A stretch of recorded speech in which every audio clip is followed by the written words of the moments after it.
Queridos amigos, estamos iniciando con la palabra del Señor. Hoy estamos en este día con la carta del apóstol San Pablo a los Efesios, el capítulo 2, del 19 al 22. Entonces, hermanos, ya no son ustedes extranjeros ni advenedizos, son ciudadanos de los santos y pertenecen a la familia de Dios, porque han sido edificados sobre los cimientos de los apóstoles y de los profetas, siendo Cristo Jesús la piedra angular. Sobre Cristo todo el edificio se va levantando bien estructurado para formar el templo santo del Señor, y unidos a Él también ustedes se van incorporando al edificio por medio del Espíritu Santo para ser morada de Dios. Queridos amigos, hoy, al celebrar esta fiesta, nosotros aquí pedimos también al Señor de edificar nuestra misma comunidad, como hacen los discípulos, los seguidores del Señor.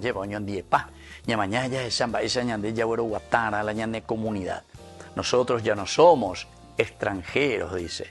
Ya no somos personas que no saben nada de la realidad que significa el seguimiento de Jesucristo.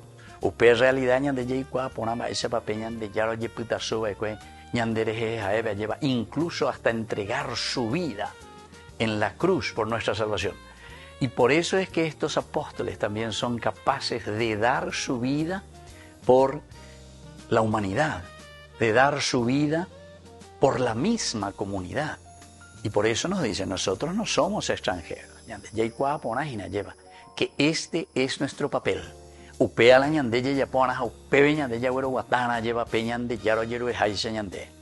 Nosotros pertenecemos también a la familia de Dios, porque hemos sido edificados también sobre los cimientos de los apóstoles y de los profetas. Ñande oigo por el bautismo sacerdotes, profetas y reyes. Es decir, que tenemos que hacer este camino para que podamos nosotros cambiar nuestra historia. La ñandea lleva ya hipotano hina coña de neta, ñandea hipotano hina la ñande familia, peñan de roga, pupa lleva, oye, ya poner las cosas. Ahí está. Nosotros somos seguidores del Señor, los alter Christi. Ñandere jejae, entonces, cota hina, el cambio dentro de toda familia, dentro de toda sociedad. Sobre Cristo, todo el edificio se va levantando bien estructurado para formar ese templo santo del Señor. Y cada uno de nosotros entonces está llamado a formar ese templo.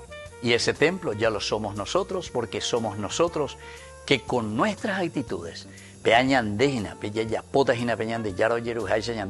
porque es esa la forma como vamos levantando el verdadero templo, que es nuestra comunidad. Siempre la base y la piedra angular será Cristo, y nosotros le ofreceremos a la comunidad la presencia misma del Señor. Y que la bendición de Dios descienda sobre cada uno de nosotros, el Padre y el Hijo y el Espíritu Santo. Amén.